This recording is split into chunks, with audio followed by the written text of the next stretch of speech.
الحمد لله رب العالمين وبه استعين واشهد ان لا اله الا الله وحده لا شريك له واشهد ان محمدا عبده ورسوله اما بعد فان خير الحديث كتاب الله وخير الهدي هدي محمد صلى الله عليه وسلم وشر الامور محدثاتها وكل محدثة بدعة وكل بدعة ضلالة وكل ضلالة في النار۔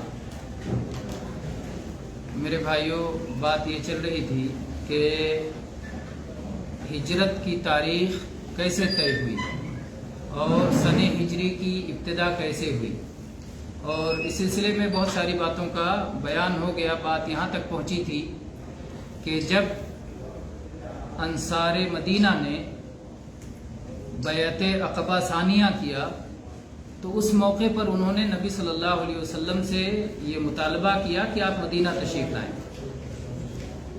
نبی صلی اللہ علیہ وسلم نے اپنے صحابہ کو مدینہ ہجرت کی اجازت دے دی، صحابہ جانے لگے اور آپ نے بھی ارادہ بنانا شروع کیا اور اللہ تعالیٰ کی طرف سے بھی اجازت مل گئی، اور صحابہ جب ایک کے بعد ایک ہجرت کر کے جانے لگے تو ابو بکر صدیق رضی اللہ عنہ نے بھی ارادہ کیا کہ ہجرت کر جائیں، تو نبی صلی اللہ علیہ وسلم نے ان سے رکنے کے لیے کہا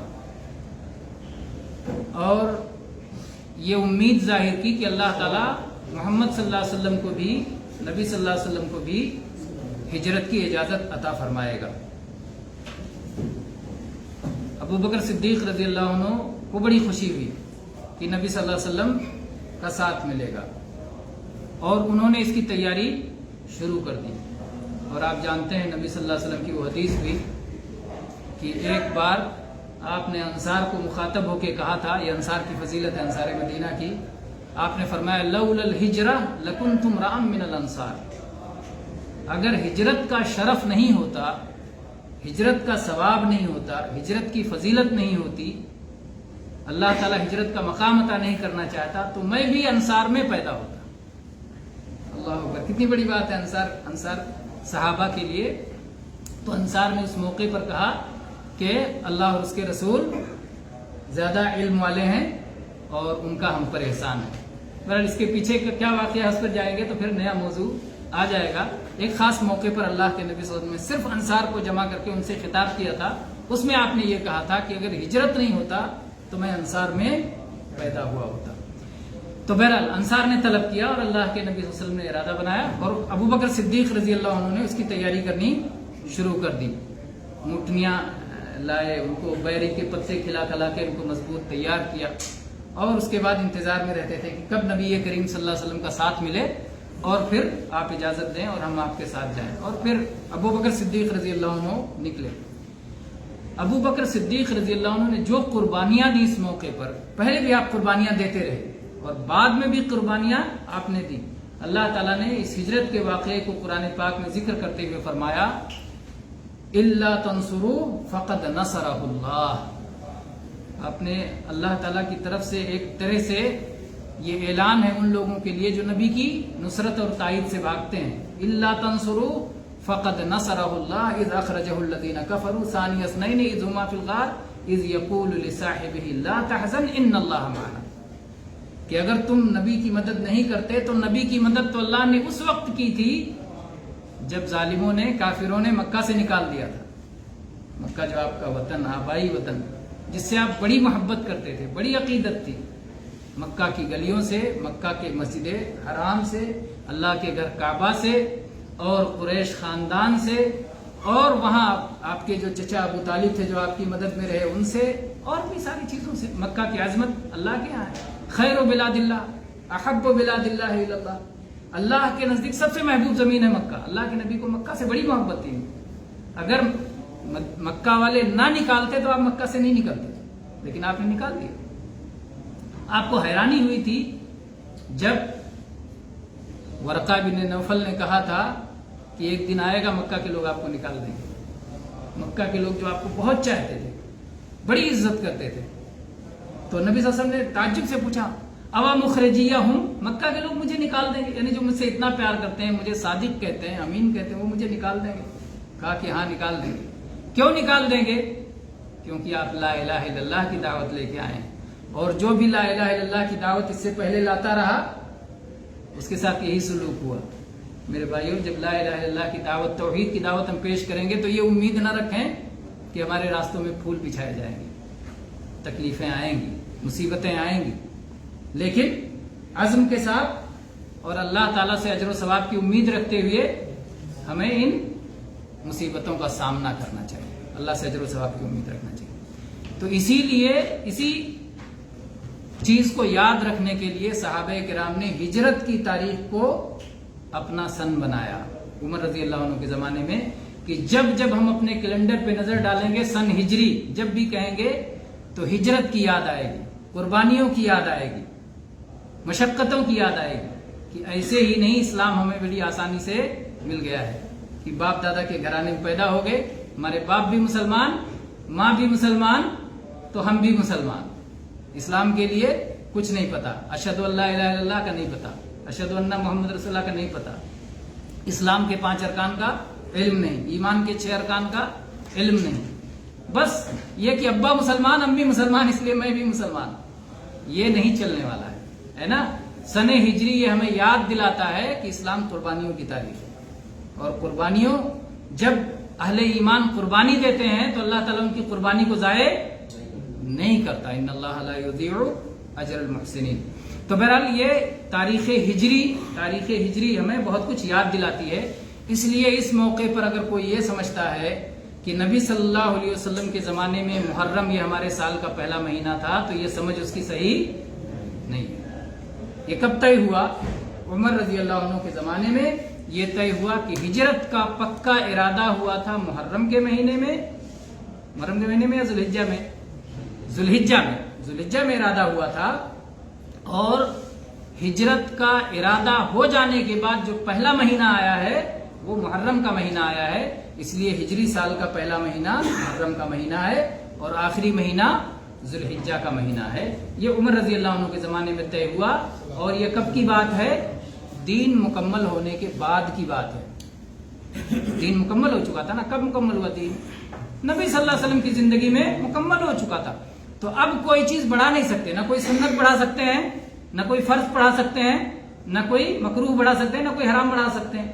اب خالی مباحات چلیں گے نا، جائز، اور وہ بھی قاعدہ کے اندر جو آ جائے. اللہ نے اصول دے دیا، بہت سارے اصول، ان اصولوں کے تحت ہی باقی نئی چیزوں کو ان پر تولا جائے گا.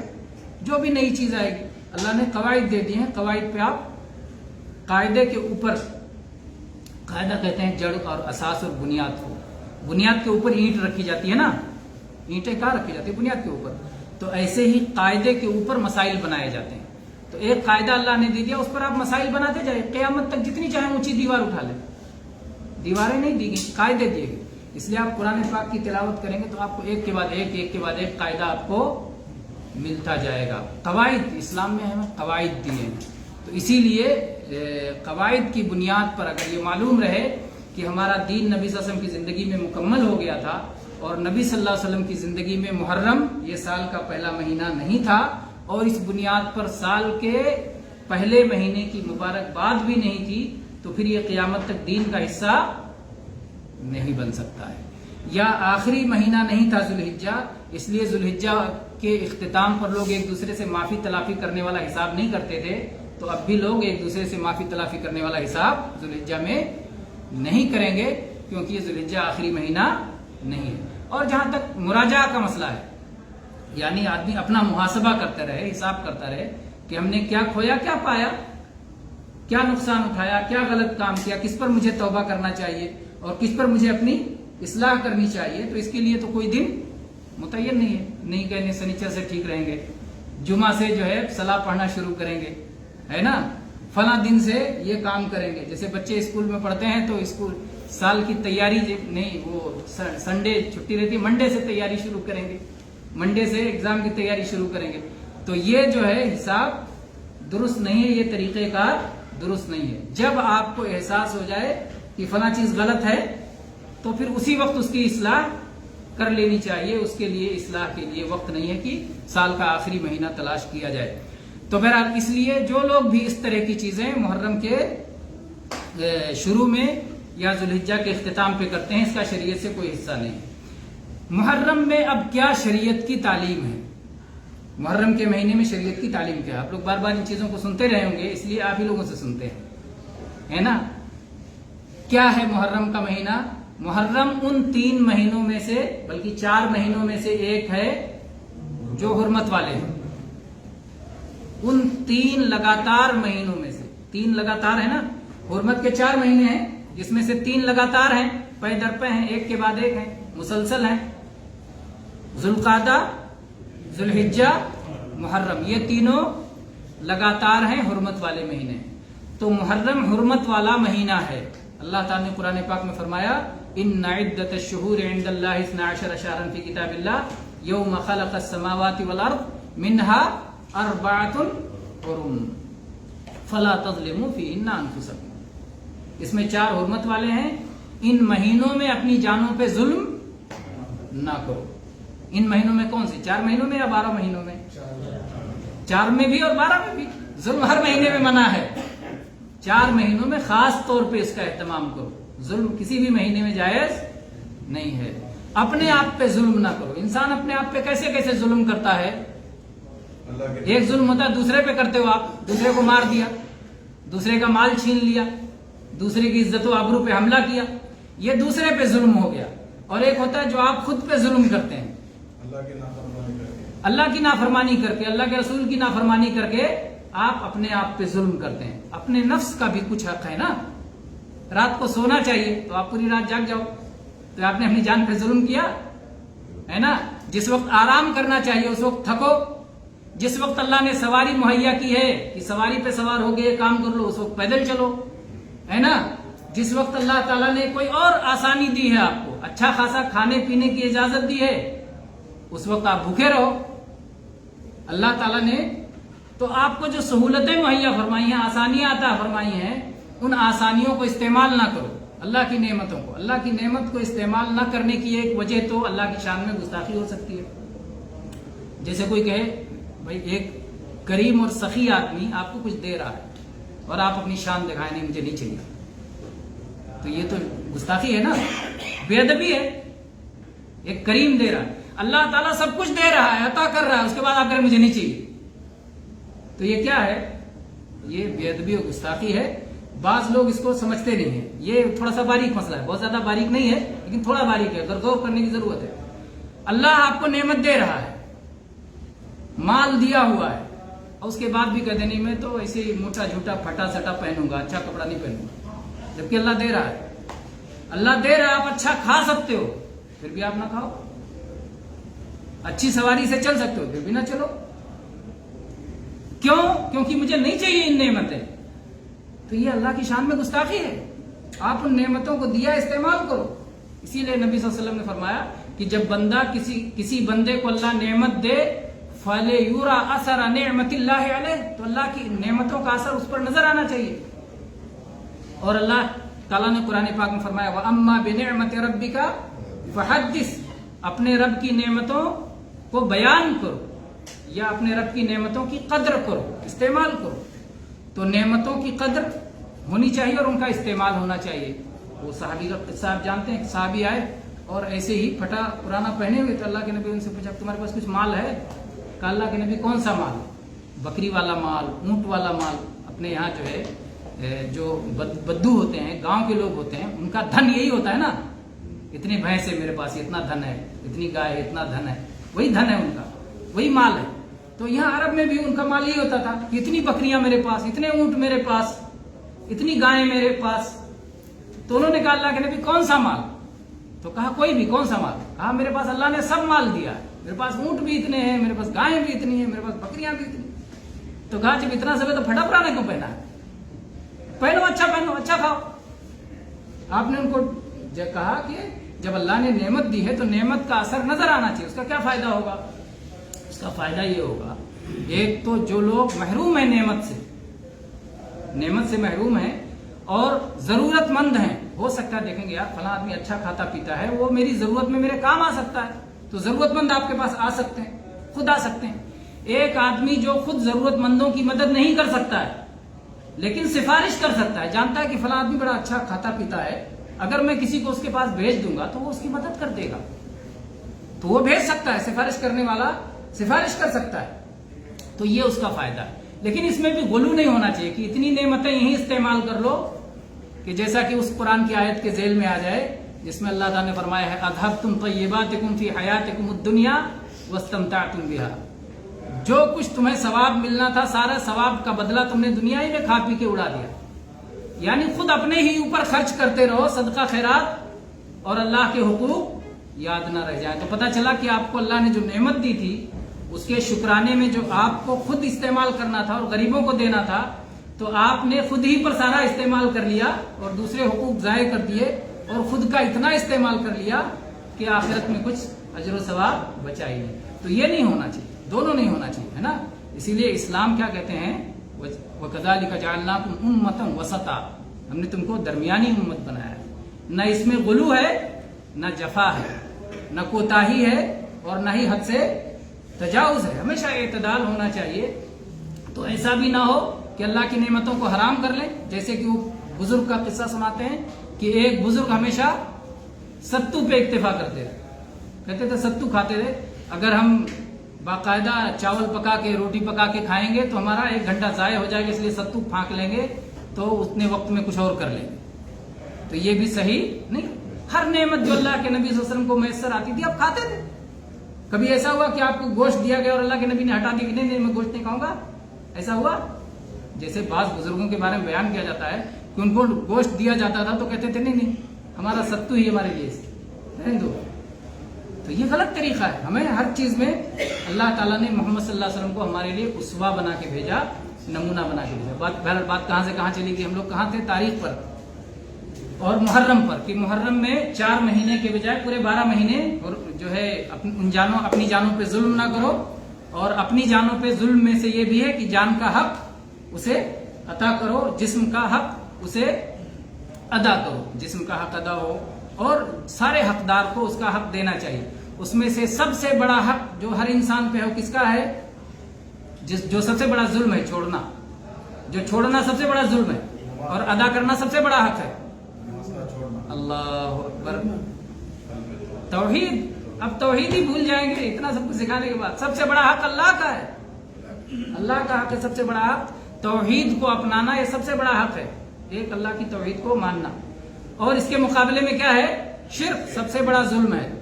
تو جب شرک میں کوئی ظلم کرتا ہے تو اپنے اوپر ظلم کرتا ہے. اللہ پہ کوئی ظلم کر پائے گا؟ اللہ کو کوئی تکلیف پہنچا پائے گا؟ لیکن کچھ لوگ ایسی حرکت کرتے ہیں جو اللہ تعالیٰ کے تکلیف کو پہنچانے جیسی ہے. اسی لیے اللہ تعالیٰ نے کہا, اللہ کے نبی صلی اللہ علیہ وسلم فرماتے ہیں حدیث قدسی میں, یؤذینی ابن آدم,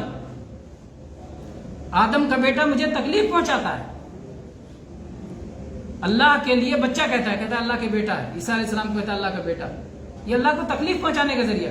اللہ کو بیٹا کی ضرورت ہے, اللہ تو غنی ہے. بیٹا کی ضرورت ہم جیسے کمزوروں کو ہے کہ ہم ایک دن بوڑھے ہوں گے تو بیٹا سہارا بنے گا, مر جائیں گے تو بیٹا وارث بنے گا. اللہ تعالیٰ کو تو نہ بوڑھا ہونا ہے نہ اللہ کو موت آنی ہے. اللہ الحی القیوم ہے. تو جو لوگ اللہ کو تکلیف دیتے ہیں یا اللہ کے ساتھ شرک کرتے ہیں یا اللہ کے مقام اور مرتبے کو نہیں پہچانتے ہیں تو وہ اپنی جانوں پہ ظلم کرتے ہیں. اللہ پہ کوئی ظلم نہیں کر سکتا. تو اللہ جو اپنی جانوں پہ ظلم نہیں کرنا ہے تو شرک نہیں کرنا ہے اور معصیت اور نافرمانی اور گناہ کے کام نہیں کرنا ان 4 مہینوں میں خاص طور پہ. لیکن افسوس اور دکھ کی بات یہ ہے کہ محرم کے مہینے میں سب سے زیادہ اپنی جانوں پہ ظلم کیا جاتا ہے. اپنی جانوں پہ ظاہری ظلم بھی کیا جاتا ہے, 56 چھری چلا, آگ پہ چل گئے اور پتہ نہیں کیا کیا طریقے ایجاد کر لیے ہیں. یہ شاید اللہ تعالیٰ کی طرف سے سزائیں ہیں جو وہ دانستہ نادانستہ کسی طور پر ان کو مل رہی ہیں, کیونکہ ان کی حرکتیں ایسی ہیں کہ جس طرح سے اللہ کے نبی کو اور اللہ کے نبی کے آل و اولاد کو جس طرح سے وہ تکلیف پہنچاتے ہیں, نبی صلی اللہ علیہ وسلم کے ازواج کو جو وہ برا بھلا کہتے ہیں, اس کے نتیجے میں اللہ نے دنیا ہی میں ان کے لیے اس طرح کی سزائیں رکھ دی ہیں. خود بخود وہ سزائیں اپنے اوپر اپنی جانوں پہ ظلم کرتے ہیں. چھوٹے چھوٹے بچوں کو لا کے ادھر کاٹتے ہیں ادھر کاٹتے ہیں, کیا کرتے ہیں. اللہ تعالیٰ ہم سب کی حفاظت فرمائے. بہرحال بات یہ چل رہی تھی کہ محرم کے مہینے میں اپنی جانوں پہ ظلم نہیں کرنا ہے, نہ ظاہری ظلم اور نہ شرک کا ظلم اور نہ معصیت اور گناہ اور نافرمانی کا ظلم, کسی طرح کا ظلم نہیں کرنا ہے. اللہ تعالیٰ نے قرآن پاک میں اس کا اعلان کیا ہے فلا تظلموا فیہن انفسکم. تو محرم کے مہینے کے تعلق سے پہلی چیز جو معلوم ہوئی وہ کیا ہے کہ یہ حرمت والا مہینہ. دوسری چیز محرم کے مہینے کے پہلے 10 دن جس کو کہتے ہیں عشرہ محرم. اور تیسری چیز محرم کے مہینے کی 10ویں تاریخ جس کو کہتے ہیں عاشورہ محرم. عشرہ اور عاشورہ کا فرق کلیئر ہو گیا. عشرہ یعنی 10 دن اور عاشورہ یعنی 10واں دن. تو 10 اور 10واں کا فرق واضح ہے انشاءاللہ. جو 10 دن ہیں محرم کے 10 دن ان کی فضیلت میں کوئی چیز شریعت میں ثابت نہیں. 10 دن ثابت ہیں. ایک تو ذوالحجہ کے شروع کے 10 دن وہ اللہ کے ہاں بہت قیمتی ہیں, اور رمضان کے آخری 10 دن, آخری 10 راتیں اللہ کے ہاں بہت قیمتی ہیں. لیکن محرم کے ابتدائی 10 دنوں کی کوئی فضیلت کسی حدیث میں کسی آیت میں نہیں آئی. تو 10 دنوں کی فضیلت اکٹھا اگر کوئی بیان کرتا ہے تو صحیح. البتہ پورے محرم کے مہینے کی ایک فضیلت تو ہو گئی کہ حرمت والا ہے, اور دوسری فضیلت یہ ہے جو نبی صلی اللہ علیہ وسلم کی صحیح حدیث میں ہے کہ رمضان کے بعد جس مہینے میں نفلی صوم رکھنے کا ثواب سب سے زیادہ ہے وہ کون سا مہینہ ہے؟ اللہ کا مہینہ محرم. افضل الصیام بعد رمضان شہر اللہ المحرم. رمضان کے بعد جس مہینے میں نفلی صوم کا سب سے زیادہ ثواب ملتا ہے وہ اللہ کا مہینہ محرم. سارے مہینے اللہ کے ہیں لیکن محرم کو خاص طور پہ اللہ کا مہینہ کہا. تو اس سے بھی محرم کی عظمت ظاہر ہوتی ہے. اور جیسے ساری مسجدیں اللہ کا گھر ہے, لیکن بیت اللہ جب کہا جائے اللہ کا گھر تو کون مراد ہوتا ہے؟ کون سا گھر؟ کعبہ مراد ہوتا ہے, بیت اللہ. تو باقی مسجدوں کے مقابلے میں اس کا مقام بڑھ جاتا ہے. ایسے ہی سارے مہینے اللہ کے ہیں, لیکن جب شہر اللہ باقاعدہ محرم کو اللہ کے نبی صلی اللہ علیہ وسلم کی زبان سے کہلوایا گیا تو یہ اس سے اس مہینے کی عظمت بڑھ جاتی ہے. تو کتنے ہو گئے محرم کی فضیلت میں؟ حرمت والا مہینہ ہے, اللہ کا مہینہ ہے, اس مہینے میں نفلی صوم رکھنے کا بہت اجر و ثواب. ایک مخصوص نفلی صوم ہے وہ عاشورہ کا صوم. نبی کریم صلی اللہ علیہ وسلم جب مدینہ منورہ پہنچے تو آپ نے دیکھا کہ یہود اس دن عید مناتے ہیں یا یہود اس دن صوم رکھتے ہیں. دونوں طرح کی روایت موجود ہے. ہو سکتا ہے بعض یہود عید مناتے رہے ہوں اور بعض یہود صوم رکھتے رہے ہوں, ایسا ممکن ہے.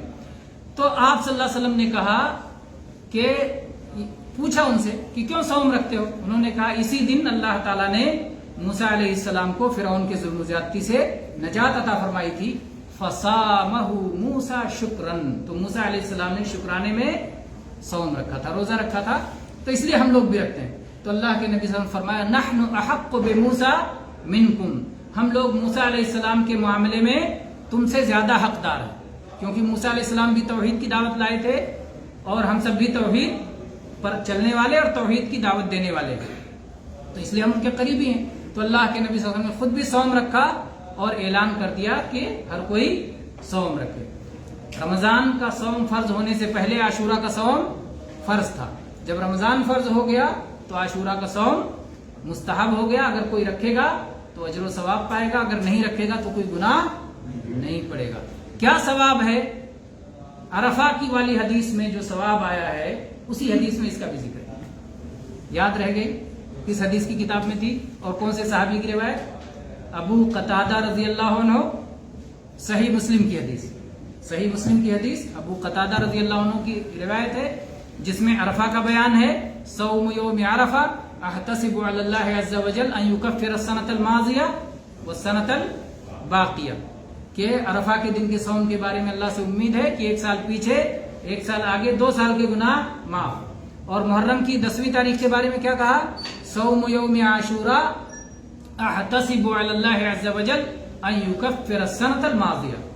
عاشورہ کے صوم کے بارے میں اللہ سے امید ہے 1 سال کے گناہ معاف ہو جائیں گے. تو اس میں 1 سال کا گناہ معاف ہوتا ہے محرم کی 10ویں تاریخ کا صوم رکھنے سے, اور عرفہ کا صوم رکھنے سے 2 سال کے گناہ معاف ہوتے ہیں. جس میں 1 سال کا گناہ معاف ہوتا ہے اس میں 2 دن صوم رکھنا مستحب ہے, اور جس میں 2 سال کے گناہ معاف ہوتے ہیں اس میں صرف 1 دن رکھنا مستحب ہے.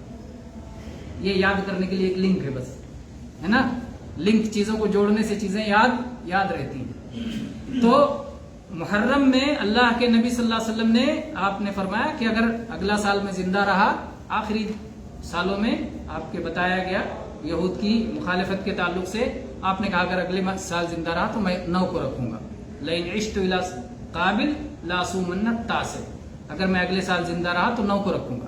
اب 9 کو رکھوں گا کہ کیا مطلب کہ 10 کو چھوڑ دوں گا، صرف 9 کو رکھوں گا، یا 10 کو بھی رکھوں گا 9 کو بھی رکھوں گا؟ اس میں اہل علم نے اختلاف کیا، تو کچھ لوگوں نے کہا صرف 9 کو رکھا جائے گا، 10 کو نہیں رکھا جائے گا، کچھ لوگوں نے کہا نہیں 2 رکھا جائے گا، 9 اور 10، اور شاید یہی اقرب ہو، اور علماء کی اکثریت یعنی جمہور اہل علم اسی بات کے قائل ہیں کہ 9-10 کو رکھا جائے، تو 9-10 کا صوم رکھنا مستحب ہے، لیکن اگر کوئی شخص صرف 10 کو رکھتا ہے تو جائز ہے، مکروہ نہیں ہے، جیسا کہ بعض لوگ سمجھتے ہیں۔ بعض لوگ سمجھتے ہیں کہ صرف ایک دن رکھنا مکروہ ہے، یہ بات صحیح نہیں ہے، صحیح بات یہ ہے کہ وہی اصل ہے، اور اس دن رکھنا بالکل جائز ہے بلا کراہت، تو اگر کوئی صرف 10 تاریخ کو صوم رکھتا ہے تو جائز ہے، اگر کوئی 9-10 کو رکھتا ہے تو اس سے بہتر ہے، اور اگر کوئی 9-10-11 3 دن رکھ لیتا ہے تو یہ سب سے افضل ہے، اس لیے کہ محرم کے مہینے میں جتنا صوم رکھو نفلی اتنا زیادہ اجر و ثواب ہے، تو اس لیے 10 تاریخ کی اہمیت وہی کہ اللہ تعالیٰ نے موسیٰ علیہ السلام کو فرعون کے ظلم و زیادتی سے نجات عطا فرمائی تھی، اس لیے یہ اہمیت ہے۔ بعض لوگ اور چیزیں بھی بیان کرتے ہیں، ہاں وہ تو نبی صاحب کی وفات کے برسوں بعد ہوا نا، دین تو مکمل ہو چکا تھا، دین مکمل ہو چکا تھا۔ اچھا اس مسئلے میں بھی بعض چیزیں بیان کر دینا مناسب ہے، کیونکہ بہت سارے لوگ اسی غلط فہمی میں رہتے ہیں کہ محرم کی 10ویں تاریخ کی عظمت حسین رضی اللہ عنہ کی شہادت کی بنا پر ہے۔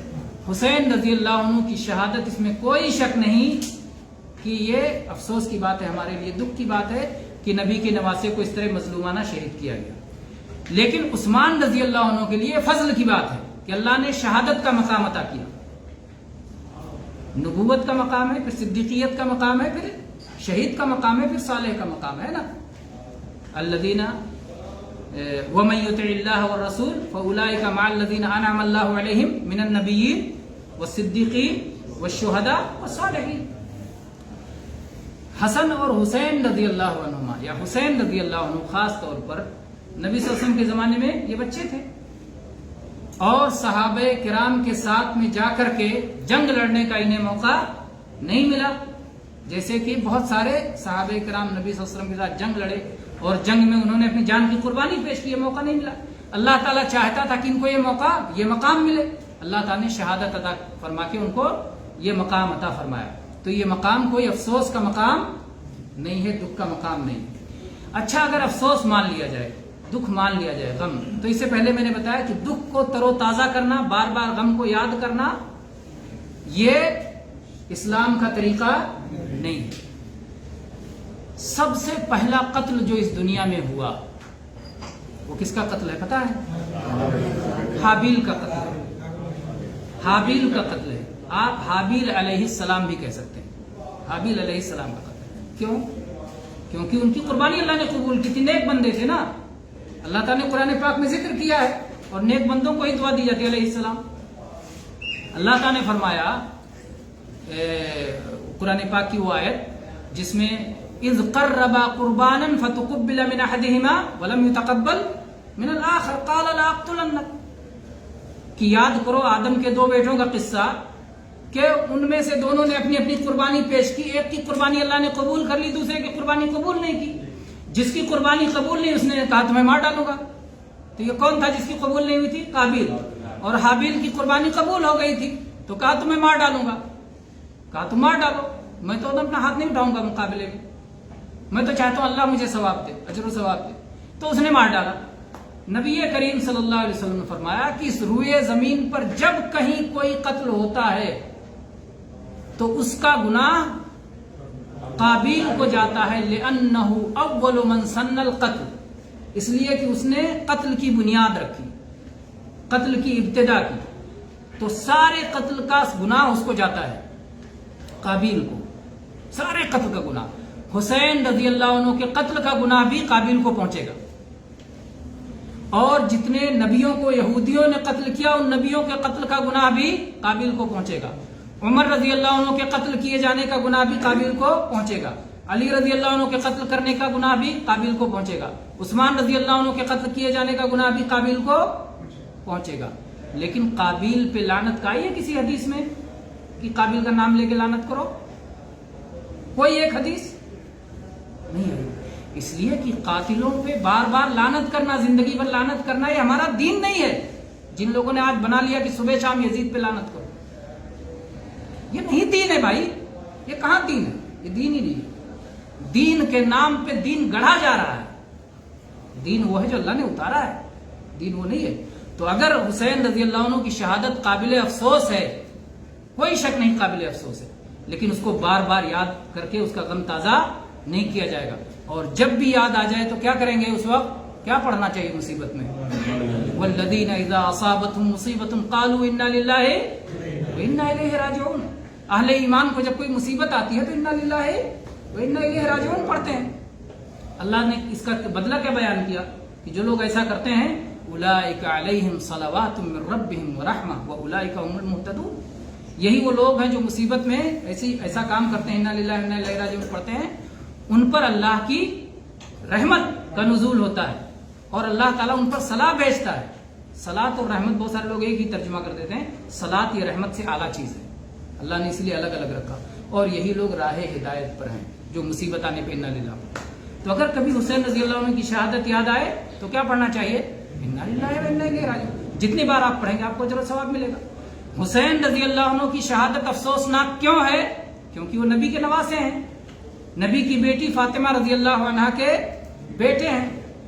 نبی کی بیٹی کا بیٹا ہونے پر نبی کے نواسے کی شہادت پہ اگر افسوس ہے اور نبی کی بیٹی کے بیٹا کی شہادت پہ اگر افسوس ہے، اگر نبی ہی کی شہادت ہو تو وہ زیادہ بڑے افسوس کی بات ہوگی کہ وہ چھوٹے افسوس کی بات ہوگی؟ نبی کی شہادت اس سے بڑے افسوس کی بات ہوگی نا. اور کتنے نبیوں کو یہودیوں نے قتل کیا معلوم نہیں ہے. اللہ تعالیٰ نے قرآن پاک میں فرمایا وَيَقْتُلُونَ الْأَنْبِيَاءَ بِغَيْرِ حق. یہودی نبیوں کو ناحق قتل کرتے تھے. نبیوں کا قتل ہوتا رہا. کسی ایک نبی کی قتل پہ نبی صلی اللہ علیہ وسلم نے اپنی زندگی میں غم منایا ہو؟ دکھاؤ. نبی صلی اللہ علیہ وسلم نے کبھی کسی نبی کی شہادت کا غم یا ماتم نہیں منایا، کیونکہ غم یا ماتم منانا ہمارا دین ہی نہیں ہے. غم یا ماتم منانا ہمارا دین نہیں ہے. بالکل واضح طور پہ سمجھ لیں اس مسئلے کو. نبی حسین رضی اللہ عنہ کی شہادت ایک دم افسوسناک ہے. حسین رضی اللہ عنہ کے والد علی رضی اللہ عنہ کی کم فضیلت ہے؟ علی رضی اللہ عنہ کو قتل کیا گیا کہ نہیں قتل کیا گیا؟ شہید کیا گیا. ان کی شہادت کا کب منائی جاتی؟ کون سی تاریخ کو؟ حسین رضی اللہ عنہ کے خالو فاطمہ رضی اللہ عنہ کتنی بہنیں تھیں؟ 4 بہنیں تھیں. تو باقی 3 بہنوں کے شوہر حسین رضی اللہ عنہ کے خالو ہوں گے نا. حسین رضی اللہ عنہ کی امی فاطمہ رضی اللہ عنہ اور باقی 3 کے شوہر ان کے خالو ہوں گے. باقی 3 کے شوہر کون کون ہیں؟ فاطمہ، ایک تو زینب، ایک بہن زینب، ان کے شوہر ابو العاص. دوسرے رقیہ اور ام کلثوم، ان دونوں کے شوہر عثمان رضی اللہ عنہ. اس کی بنیاد پر انہیں ذو النورین کہا جاتا ہے. عثمان رضی اللہ عنہ کو بھی شہید کیا گیا. تو حسین رضی اللہ عنہ کے خالو عثمان رضی اللہ عنہ کو شہید کیا گیا اور ان کی شہادت بھی انتہائی مظلومانہ حالت میں ہوئی، رمضان کے مہینے میں. اور خون کے چھینٹے قرآن کی اس آیت پہ پڑے اذن فسیکفیکہم اللہ. قرآن کی آیت پہ خون کے چھینٹے پڑے کہ اللہ کافی ہو جائے گا ان قاتلوں کے لیے. تو ان کی شہادت بھی کچھ افسوسناک نہیں. وہ کون سا دن ہے ماتم منانے کا؟ عثمان رضی اللہ عنہ کی شہادت. علی رضی اللہ عنہ کی بیٹیاں حسین رضی اللہ عنہ کی کیا ہوں گی؟ بہنیں ہوں گی نا. حسین علی رضی اللہ عنہ کی بیٹی کی شادی اگر کسی سے ہوئی تو وہ حسین رضی اللہ عنہ کے کون ہوں گے؟ بہنوئی. اگر کسی بہنوئی کو شہید کیا گیا حسین رضی اللہ عنہ کے بہنوئی کو تو وہ کم ماتم اور افسوس کی چیز ہے. عمر رضی اللہ عنہ کی شادی علی رضی اللہ عنہ کی بیٹی ام کلثوم سے ہوئی. عمر رضی اللہ عنہ حسین رضی اللہ عنہ کے بہنوئی ہیں اور ان کو بھی شہید کیا گیا. صلاۃ فجر میں ابو لولو فیروز نامی مجوسی غلام نے شہید کیا تھا. ان کی شہادت پہ ماتم کس کا ماتم کریں گے؟ اور صحابہ کرام رضی اللہ عنہ جو جنگوں میں شہید ہوئے، بدر میں شہید ہوئے، احد میں شہید ہوئے، خندق میں شہید ہوئے، فتح مکہ کے موقع پر اور موتا غزوہ موتا کے موقع پر، رجی کے موقع پر، حادثہ رجی کے موقع پر اور بیر معونہ کے موقع پر سیرت اور تاریخ میں دیکھ لیجئے نبی صلی اللہ علیہ وسلم کے کتنے صحابہ کرام شہید ہوئے، کس کا ماتم منائے۔ سال کا کوئی دن نہیں بچے گا جس دن کئی ماتم نہ کرنا ہو۔ یہ دین ماتم کا دین نہیں ہے، یہ دین مرثیے کا دین نہیں ہے، یہ دین غم منانے کا دین نہیں ہے۔ اس لیے حسین رضی اللہ عنہ کے نام پہ جو کچھ کیا جاتا ہے اس کا دین سے کوئی تعلق نہیں۔ حسین رضی اللہ عنہ کی شہادت سن کے انا للہ پڑھنا بس یہی ہمارے دین کا حصہ ہے۔ کسی بھی غم پہ کیا کرنا چاہیے یہ نبی صلی اللہ علیہ وسلم بتا گئے ہیں۔ میں نے کہا یہ ہمارا دین قواعد کا دین ہے، اصول دے دیا، قاعدہ دے دیا۔ اگر کسی کی وفات ہو یا شہادت ہو تو کیا کرنا چاہیے؟ کیا اس کا اسوہ نبی صلی اللہ علیہ وسلم کی زندگی میں نہیں ہے اسوہ؟ نبی صلی اللہ علیہ وسلم کے بیٹے کی شہادت وفات ہوئی، ابراہیم علیہ السلام نبی صلی اللہ علیہ وسلم کے بیٹے کی وفات ہوئی۔ نبی صلی اللہ علیہ وسلم کو دکھ ہوا ہوگا اپنے بیٹے کی وفات میں؟ نہیں ہوا ہوگا، ہوا۔ اتفاق سے اسی دن سورج گرہن لگ گیا۔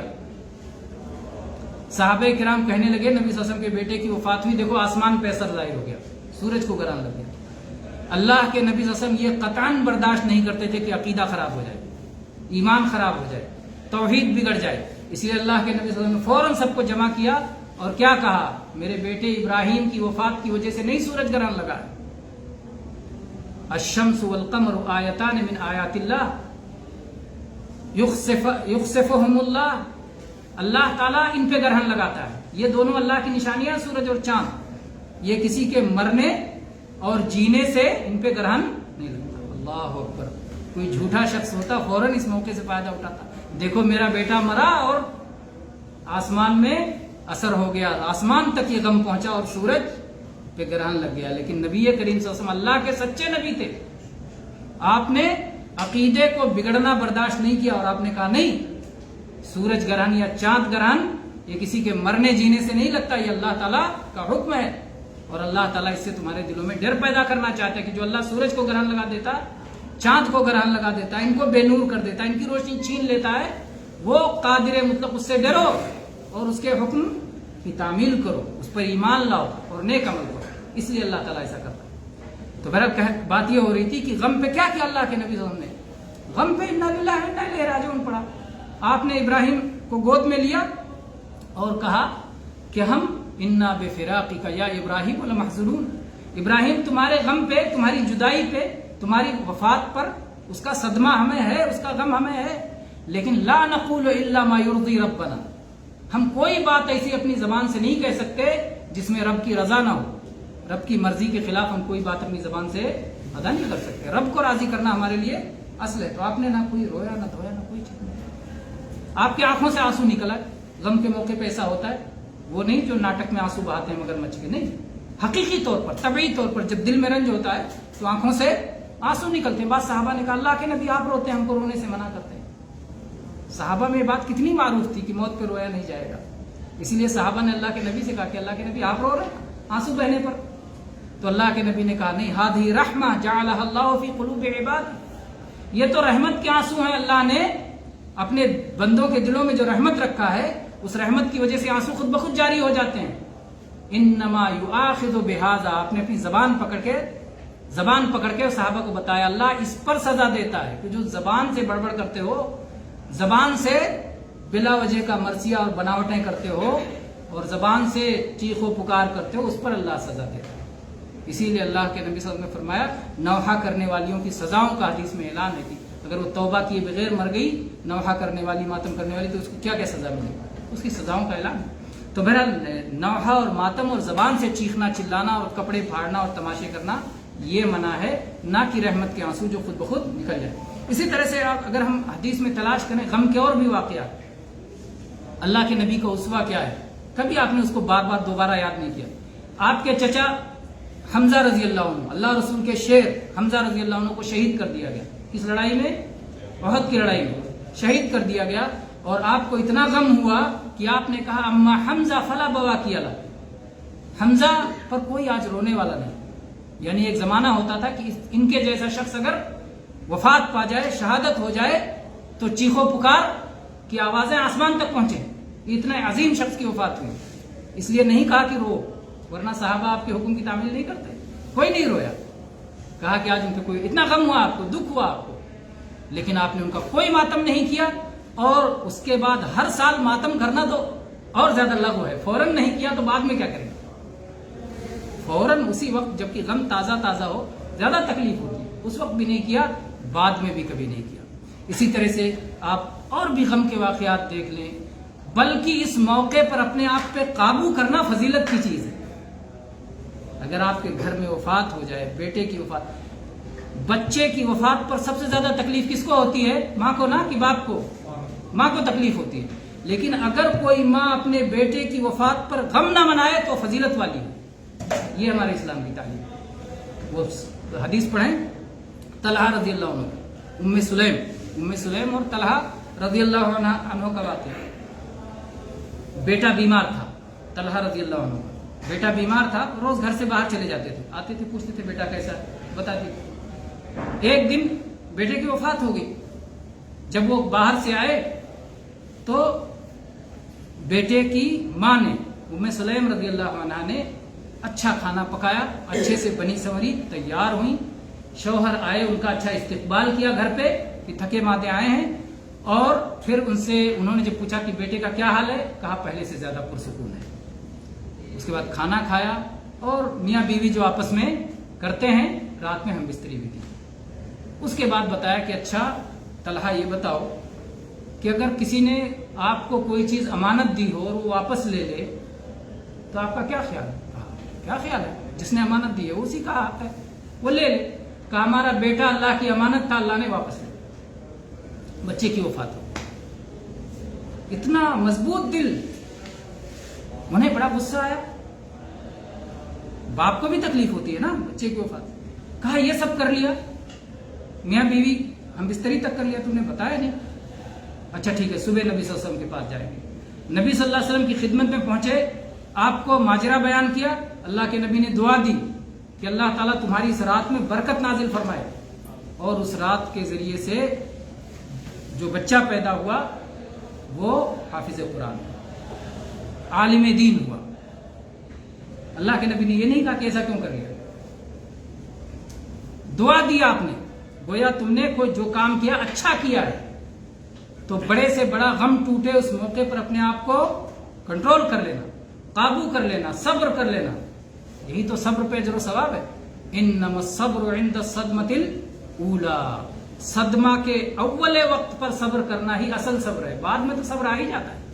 بعد کے صبر کی قیمت وہ نہیں ہے جو اول وقت کے صبر کی قیمت. تو بہرحال کہنا یہ ہے, باتیں بہت ہو گئیں. اللہ تعالی ہم سب کو اپنے دین کی صحیح سمجھ عطا فرمائے, اور جو لوگ اس دین سے راہ حق سے بھٹک گئے ہیں اللہ تعالیٰ انہیں بھی ہدایت نصیب فرمائے, اور سب پہ ہم سب پہ اللہ تعالیٰ اپنا رحم و کرم فرمائے. آمین. وآخر دعوانا ان الحمدللہ رب العالمین. چند منٹ سوال و جواب کہ آپ لوگوں کا بھی